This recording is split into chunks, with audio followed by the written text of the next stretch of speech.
Hi, this is Trevor, and in this video we're going to go over the 3 different types of prepayment penalties.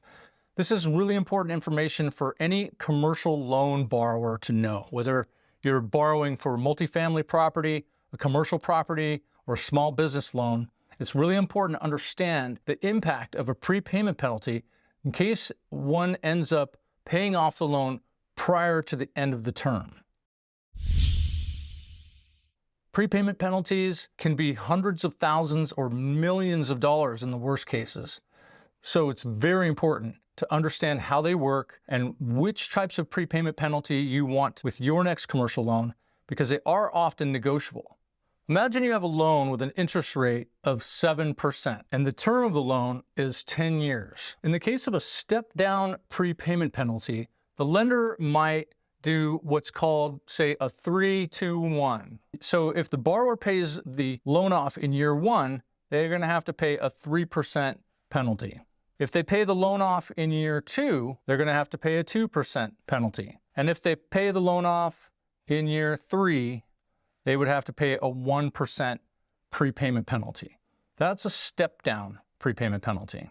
In the case of a yield maintenance penalty, let me show you how much interest the lender collects over the life of the loan. If you've watched my video on how principal and interest are calculated and collected by a lender, then you understand that over the life of a loan, the lender collects less and less interest in terms of dollars in each consecutive year. If a borrower decides to pay off the loan early, let's say at year 4, then the lender is going to miss out on all of these interest dollars. A yield maintenance prepayment penalty calculates how much interest the lender would have collected in dollars over the full life of the loan and then charges that amount to the borrower as a prepayment penalty. Now, as you can imagine, a yield maintenance penalty can be quite significant, but that's why lenders are in business. They're in business to earn interest, and prepayment is a privilege, not a right. Lenders don't want typically to be paid off early, which is why they charge a prepayment penalty. Yield maintenance penalties can be among the most restrictive and often expensive of all the different prepayment penalties. Now let's look at defeasance. Defeasance and yield maintenance are sometimes used interchangeably, but they technically do have one distinct difference, because defeasance involves a substitution of collateral. Typically that collateral is going to be a risk-free treasury bill. And here's what happens. We use the same example where a borrower is paying off their loan early in year 4. The lender now wants to find out how much money they would have collected in interest over the life of the loan. In the case of defeasance, the borrower can substitute the collateral property for another investment, such as T-bills.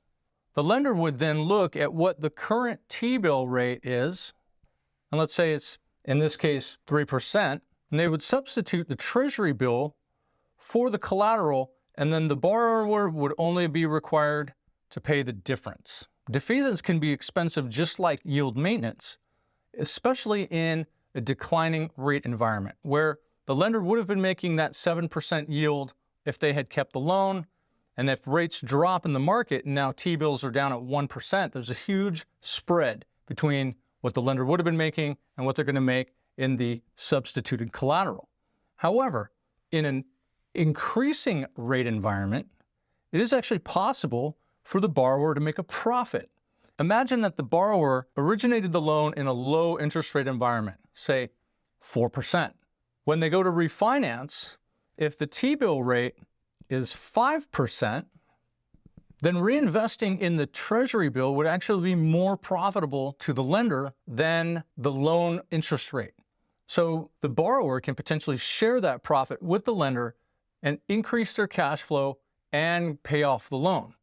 So if you're going to get a commercial loan and you have all of these 3 prepayment penalty options, how do you know which one is right for you?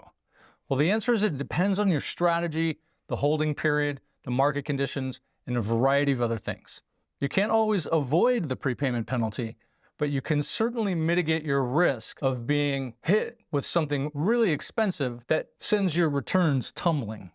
So if you're intending to get a commercial loan and you need some advice, give us a call at Evergreen Capital, evergreen.llc, and we'll walk you through the process of evaluating your commercial loan options and determining which prepayment penalty is the right one for you.